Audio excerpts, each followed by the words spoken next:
Ota bor, ona bor. Bular juda hozir ko'payib ketgan. Lekin yo'qda. Ya'ni balki biladi ham. Ana u endi tashib ketganda otasi kimligini, onasi kimligini bilmaydi. Ular endi o'zini yashirib qochib yuborishdi-da, ya'ni. Lekin bular endi ota ma'lum. Lekin nima emish? Onasidan ajrashgan, bolasi o'sha ajrashgan vaqtda 1 yosh bo'lgan, 2 yosh bo'lgan, 3 yosh bo'lganda, ammo lekin o'sha ajrashgan kundan bugunga qadar bolani holidan xabar olmagan.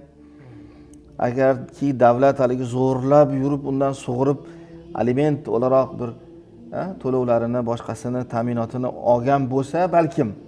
Bo'lmasa uni ham belgisi yo'q-da, uni ham zo'rlab olmasa bermaydi.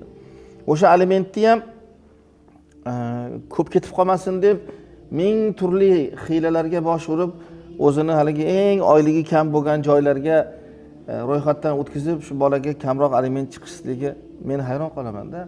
Ya'ni ana u xotinga achchiq qilib, o'sha xotinga araz qilib, o'sha xotinga ajrashgan xotiniga nisbatan xuddi haligi qasos olayotgandek bir munosabat, muomala qilyapti-da, lekin o'zini bolasiga qilayotganligidan xabari yo'q-da. Bular ham dinimizda, shariat ahkomlarida, kitoblarimizda bular ham hukman yetim deyiladi.